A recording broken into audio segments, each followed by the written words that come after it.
Assalamualaikum warahmatullahi wabarakatuh. Halo semua, perkenalkan saya Nabila Putri Zela dari Program Studi Informasi Perpustakaan dan Kearsipan. Hari ini saya akan mempresentasikan tugas dokumentasi informasi Minangkabau, yaitu menjelaskan unsur-unsur kebudayaan Minangkabau. Oke, di sini saya akan menjelaskan unsur-unsur kebudayaan. Unsur-unsur kebudayaan itu ada 7. Yang pertama yaitu bahasa, yang kedua sistem teknologi dan alat produksi, yang ketiga sistem mata pencarian, yang keempat sistem kekerabatan, yang kelima sistem pengetahuan, yang keenam sistem religi, dan yang ketujuh kesenian. Saya akan menjelaskan yang pertama yaitu bahasa. Bahasa Minangkabau atau Baso Minangkabau adalah suatu bahasa Austronesia yang dituturkan oleh suku Minangkabau melalui diaspora masyarakat bersuku Minangkabau. Bahasa ini juga dituturkan di beberapa wilayah di Sumatera Utara, Jambi, Bengkulu, sebagian Aceh, sebagian Riau, serta di wilayah luar negeri meliputi Negeri Sembilan. Bahasa Minang itu memiliki banyak dialek, bahkan di antar kampung yang dipisahkan oleh sungai sekalipun dapat mempunyai dialek yang berbeda-beda. Menurut Nandra, di wilayah Sumatera Barat, bahasa Minang dapat dibagi dalam 8 dialek, yaitu pertama dialek Raomapat, yang kedua dialek Muara Lolo, yang ketiga dialek Lubu Alai, yang keempat dialek Payakumbuh, yang kelima dialek Agam, yang keenam dialek Pancung Soal, dan yang ketujuh dialek Kota Baru, dan yang terakhir dialek Lintau.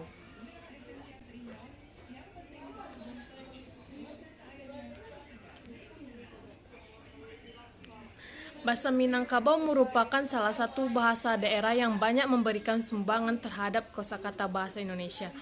Hal ini disebabkan karena banyaknya sarjana Minang yang berkontribusi dalam pembentukan bahasa Melayu baku yang kelak menjadi bahasa Indonesia. Terdapat beberapa kontroversi mengenai hubungan bahasa Minangkabau dengan bahasa Melayu. Hal ini disebabkan kemiripan dalam tata bahasa mereka. Ada pendapat yang mengatakan bahasa Minangkabau sebenarnya adalah dialek lain bahasa Melayu, dan ada juga yang berpendapat lain mengatakan bahwa Minangkabau adalah sebuah bahasa dan bukan sebuah dialek. Di samping saya ada beberapa contoh peribahasa dalam bahasa Minangkabau beserta terjemahnya dalam bahasa Indonesia. Yang pertama, bungo indak satangkai, kumbang indak saikua. Dalam bahasa Indonesia berarti bunga tidak setangkai, kumbang tidak seekor. Dan yang contoh yang kedua yaitu atu nan angkarajoan, yang artinya dalam bahasa Indonesia apa yang sedang kamu kerjakan. Oke, selanjutnya saya akan menjelaskan tentang sistem teknologi dan hasil produksi. Sistem teknologi dan alat produksi dalam bahasa budaya Minangkabau meliputi yang pertama desa, yang kedua rumah adat, yang ketiga peralatan. Apa itu desa? Desa mereka disebut negarai dalam bahasa Minangkabau. Negarai terdiri dari 2 bagian utama, yaitu negarai dan tarata. Dua yaitu rumah adat Minangkabau. Rumah adat Minangkabau biasa disebut rumah gadang dan merupakan rumah panggung berbentuknya memanjang dengan atap menyerupai tanduk kerbau. Ukuran rumah juga didasarkan kepada perhitungan jumlah ruang yang terdapat. Dalam rumah itu, sebuah rumah gadang terdiri dari jumlah ruangan dalam bilangan yang ganjil, mulai dari 3. Jumlah ruangan yang biasa adalah 7, namun ada sebuah rumah gadang yang mempunyai 17 ruangan. Sebuah rumah gadang hanya biasanya memiliki 3 didier yang digunakan sebagai kamar dan ruangan terbuka untuk menerima tamu atau berpesta. Selain itu, beberapa rumah gadang juga memiliki tempat yang disebut anjueng atau anjung, yang itu bagian yang ditambahkan pada ujung rumah yang dianggap sebagai tempat kehormatan. Yang ketiga, peralatan. Suku Minangkabau memiliki berbagai peralatan tradisional yang mereka gunakan untuk pertanian dan sebagai kegiatan lainnya. Beberapa contohnya adalah sabit yang digunakan untuk memotong beras.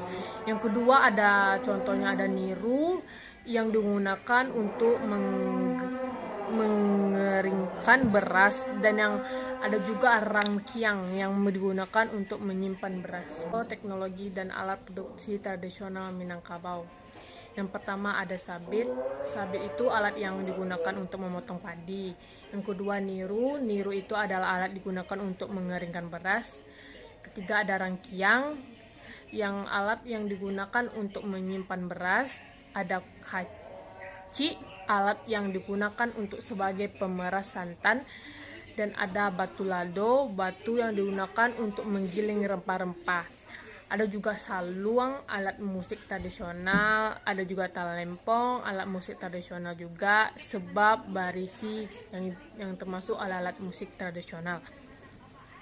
Yang ketiga unsur kebudayaan, yaitu sistem mata pencarian.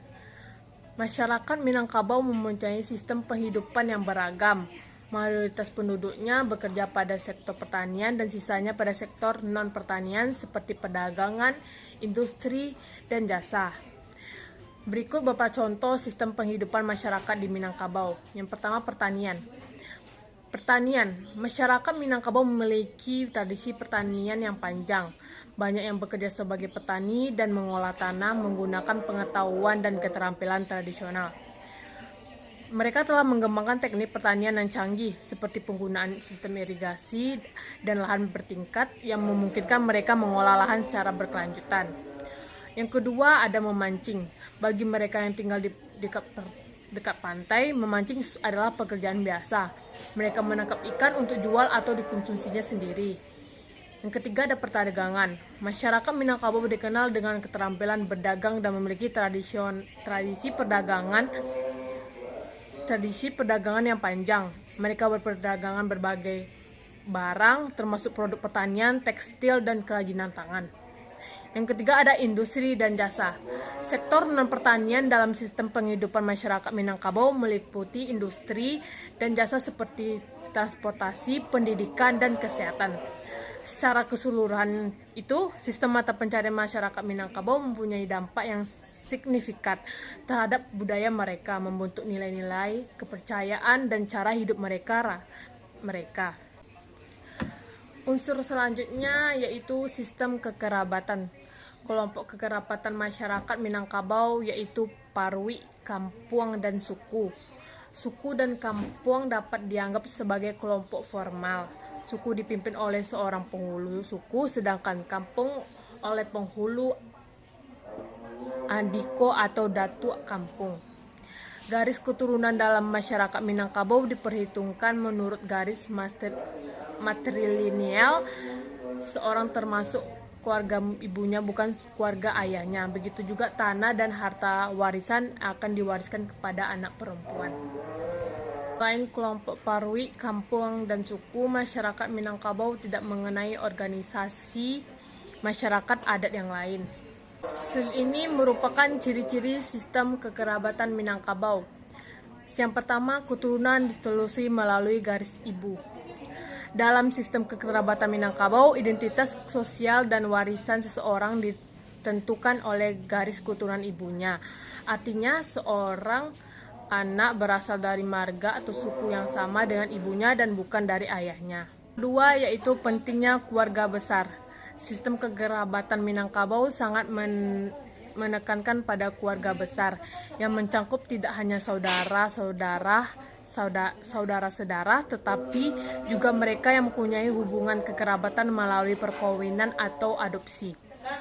Keluarga besar ini dikenal sebagai kaum dan bertanggung jawab memberikan dukungan dan bantuan kepada anggotanya. Yang ketiga yaitu ada peran mama. Mama adalah sesepuh laki-laki dipilih oleh keluarga besar untuk menjadi wakil dan juru bicaranya. Mama berperan penting di dalam pengambilan keputusan dan penyelesaian konflik dan keluarga dari masyarakat. Yang keempat dan yang terakhir yaitu aturan perkawinan. Dalam sistem kekerabatan Minangkabau, perkawinan biasanya bersifat eksogami, artinya seseorang harus menikah dengan orang di luar marga atau sukunya sendiri. Hal ini dimaksudkan untuk mempererat ikatan antar marga yang berbeda dan mencegah perkawinan sedara. Secara keseluruhan, sistem kekerabatan Minangkabau merupakan bagian penting dari budaya mereka yang membentuk hubungan sosial, nilai-nilai, dan cara hidup mereka. Secara kasar, stratifikasi sosial dalam masyarakat Minangkabau yang hanya berlaku dalam kesatuan sebuah desa tertentu saja, atau sekelompok desa yang berdekatan membagi masyarakat ke dalam 3 lapisan besar, yaitu bangsawan, orang biasa, dan orang yang paling rendah.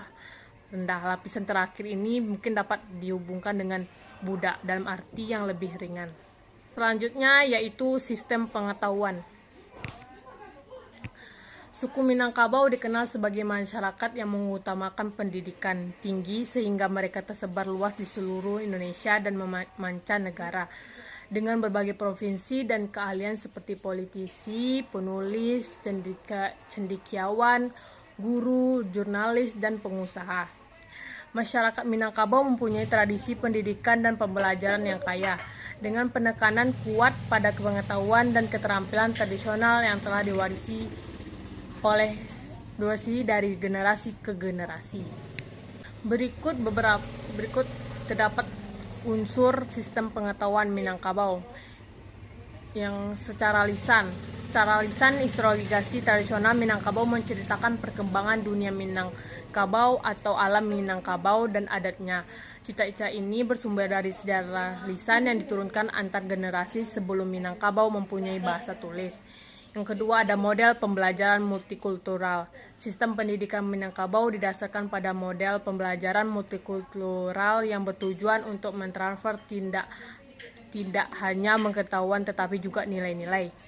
Yang ketiga, ada dorongan pendidikan dan ilmu pengetahuan. Sistem pengetahuan budaya Minangkabau berkaitan dengan konsep pendidikan dan mendorong masyarakat untuk mencintai pendidikan dan ilmu pengetahuan. Yang keempat, ada pengetahuan adat. Masyarakat Minangkabau memiliki kekayaan tradisi kearifan lokal, termasuk teknik pertanian canggih, kerajinan tangan, dan pengobatan tradisional. Dan yang terakhir, ada pendidikan informal.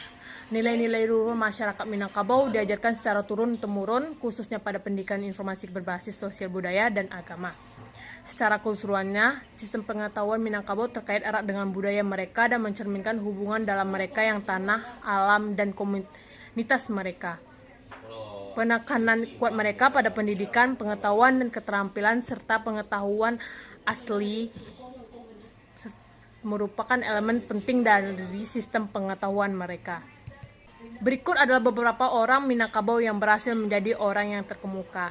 Yang pertama ada Abdul Muiz, penulis, wartawan, dan pejuang kebangsaan. Yang kedua ada Chairil Anwar, yaitu punjangga. Yang ketiga ada Buya Hamka, yaitu cendekiawan Islam. Yang keempat ada Profesor Dr. Emil Salim, ahli ekonomis dan bekas Menteri Indonesia. Yang kelima ada Haji Agus Salim, pejuang kemerdekaan Indonesia. Dan banyak sebagainya, yaitu beberapa orang Minangkabau yang berhasil menjadi orang yang terkemuka. Oke, selanjutnya unsur sistem religi. Hampir seluruh masyarakat Minangkabau menganut agama Islam, walaupun sebagian besar dari mereka hanya menganut agama sebagian simbolis tanpa melakukan ibadah dan kewajibannya. Selain itu, banyak orang yang menganggap bahwa sistem matrilineal yang dianut masyarakat Minangkabau bertentangan dengan aturan Islam yang menekan sistem patrilineal, padahal sesungguhnya terdapat banyak kesamaan antara faham Islam dengan faham Minangkabau. Berikut ini merupakan contoh dari beberapa kesamaan faham Islam dan Minangkabau. Faham Islam itu menimba ilmu adalah wajib, sedangkan faham Minangkabau anak-anak lelaki harus belajar agama di surau. Yang kedua, faham Islam itu ibu berhak dihormati 3 kali lebih tinggi dari bapak, sedangkan faham Minangkabau bundo kanduang adalah pemimpin atau pengambil keputusan.